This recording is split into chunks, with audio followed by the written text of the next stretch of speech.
What's up everyone, Dylan here from AYCB, and today I am unboxing a brand new game that we just got in called the Grand Carnival. Now if I'm being honest, this was actually Carlo's game that he got shipped to him, but due to the fact that we're still in lockdown here in Canada where we live, and we wanted to film an unboxing, all the camera gear is at my place.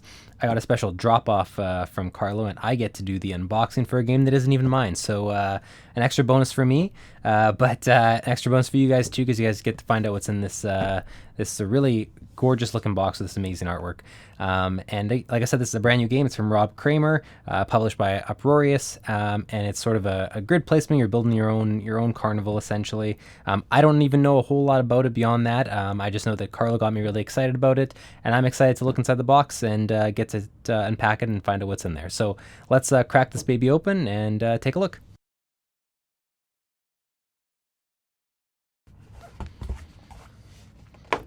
Okay, so rulebook right on top with a bunch of stuff underneath. Looks like pretty standard fare for the rulebook. This will be something that I'm taking a look at myself as soon as I get a chance, because like I said, this is a game I don't know a ton about. Some cards that we'll crack open. There's a whole bunch of little wooden pieces here. Take a look at a couple of them here.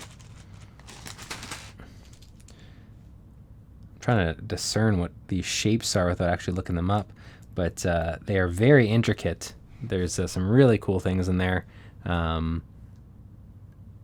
Hopefully you guys can see that. Very cool. It looks like they're actual characters. This actually looks like a guy you'd see like yelling into a megaphone at the carnival. Whole ton of them, so they must serve some pretty important purpose in the game. Whole ton of tickets that we're going to punch out. These cards actually have this nice, I don't have to actually try to fight with the packaging to get them open, which is very welcome. This looks like Tricks of the Trade, and I'm assuming that because I'm reading the back of the card that says Tricks of the Trade. We got Bribe the Inspectors, Great Mystery, Find a Mark, Keep the Crowd Moving. These might be sort of like goal cards, I would assume. You know, they say on a build an attraction that spans 3 foundations. Whether or not they serve as, public objectives or private ones you're getting into your hand, or both, is something I'll have to discover in the rule book. You guys might already know if you're interested in this game. But regardless, they are definitely goal cards of some kind. Move 2 guests past the halfway point of your fairground. Have an attraction with 3 tickets. So very specific ones. Whole bunch of different ones here. Good selection. Okay, what else we got here? This looks like an actual game board in of itself. The Rail Yard, Sunday through Saturday, which I'm assuming probably translates into whether it's rounds of the game or rounds of a turn that you're moving through as you go. There's probably a marker. I think there's actually a train marker that goes across them, if I'm not mistaken. Very good quality on the boards. Obviously, you guys can't feel it yourselves, but yeah, just not flimsy. Very welcome. Okay, we got the most punch boards I've ever seen in an unboxing. This is going to be absolutely ridiculous, and if it wasn't for our component snap, this would take me a whole lot longer than it should. So let's push this to the side for now, and let's go through these in rapid fire, one at a time, and get through them all. Here we go. There are your tickets. Nice little pile of tickets there. Moving on, we've got a whole bunch of tile boards here that all seem to be identical, but all feature these hammers or in these grass looking tiles. Let's see if we can do them all in one. How about that? Because if I do these all individually, it's going to just be 7, there's 7 boards here, 7 identical component snaps. I think you guys probably don't want to need to see all 7, so let's do one mega snap. What do you guys think about that? A mega snap of every single one in here. Let's push these tickets to the side. They're going to get crushed by the weight of these tiles. All right, here we go. Let's get everything out of here. There we go. Biggest component snap I have ever done completed. So we have a whole bunch of these square tiles with a variety of different patterns on them, all consisting of these hammers or what I'm assuming is either grass or just these blank pieces here. Very cool. Whole bunch of them here, and they all look great. This is a heavy box because of how many different designs we have in here. These are like the exact size of the box, even hard to get out. But you'll see they are unique in their designs and in what's on here. So every one is sort of like an attraction you would find at the carnival. So whether you have, you know, the big top tent or different tent attractions, you have different games. It looks like there's like weightlifters and stuff here. There's the game you throw the ball at the bottles. I wish I knew the name of these games. The carnival game where you throw the ball at the bottles. That's about as specific as I can be. So let's get these all out of here first, and then we can take a look at some of them. Oh, and good, they're not all. I thought that this was just going to be completely a whole bunch of things I had to pop out, but it looks like some of them are actually player boards. So that makes it a little less imposing. You can also just turn this upside down, which is way more effective. So these are the player boards, because it does play 1 to 4. This can be played solo as well. So there's 4 different boards, identical, just different colors. We'll get back to these in a second. So very cool looking. I love the design of the artwork on here, and I love the finish on these. Actually, it's super, super good quality. Not cheaping out on that, that's for sure. This is where you are, I'm assuming, building your actual attraction in and of itself, putting these tiles that I was showing you on here, and then I'm assuming these get placed on top of those tiles that you're playing there, depending on you know, the layout that you have. And you can even see here, it says on your turn, you're placing a foundation, which are, I'm assuming, are these are the foundation tiles. And then you're building an attraction, and the attractions are the actual polyomino shaped tiles that are on the other board. We'll do these one at a time because there's only 3 of them. It's not quite as imposing as the other ones. So starting with this one right here, let's give these a pop. And there we go. So what do we got here? We have a fun house, which is looking mighty fun. We've got the House of Wax.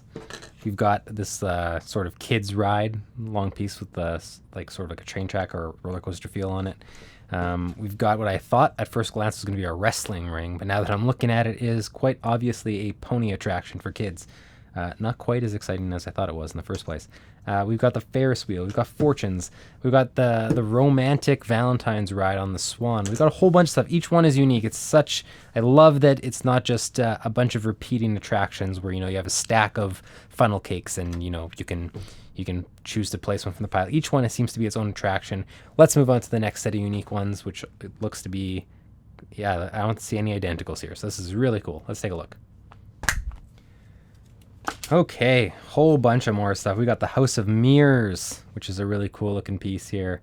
We've got more attractions, more games. We've got this swinging, or the giant swing ride that you see at like every carnival ever. We got bumper cars. All right, let's push these to the side, and let's do the final component snap here, which is one more set of unique things. Actually, I see a couple doubles here now, so maybe they're not 100% unique, but still, mostly unique. I maybe got ahead of myself. Okay, let's snap these. And there we go.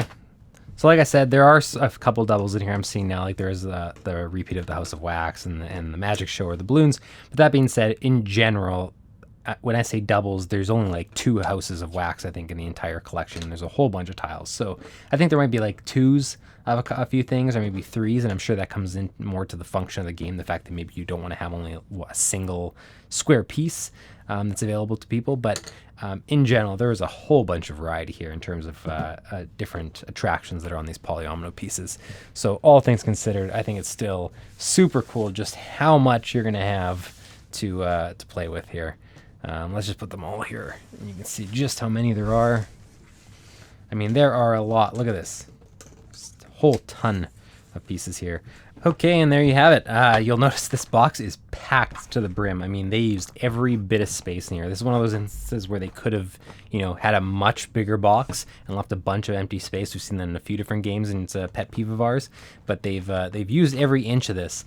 The only thing I found a little bit interesting was there's some bags in here, but there's definitely not enough bags to fit all the tiles, unless I'm just terrible at packing. So Carlo, when he opens this, is going to find that I started to attempt to package them and quickly realized it wasn't going to be possible. So it's the same problem you have with a game like Patchwork, with it has a bunch of these polyomino shapes. I don't think anyone's come up with an elegant and good solution yet in how to package them without them just being sort of loose in the box. All right, so that is the Grand Carnival. It looks fantastic. The artwork is amazing. I can't wait to give it a shot myself. It's cool that it also plays single player, you know, in a world right now where single player games are more desirable than ever, I would say, or especially games that have a single player mode. So when we get back to normal, we can actually still enjoy those games with our friends and family. So there it is, Cramer's the Grand Carnival from Uproarious, or published by Uproarious, art by Ryan Goldsberry. Very cool. I can't wait to play it. I hope you enjoy taking a look inside the box. If you're curious to find out more about this game, stay tuned to our channel. We'll have a how to play video and more thoughts about the Grand Carnival overall. Thanks so much for watching. We'll see you next time.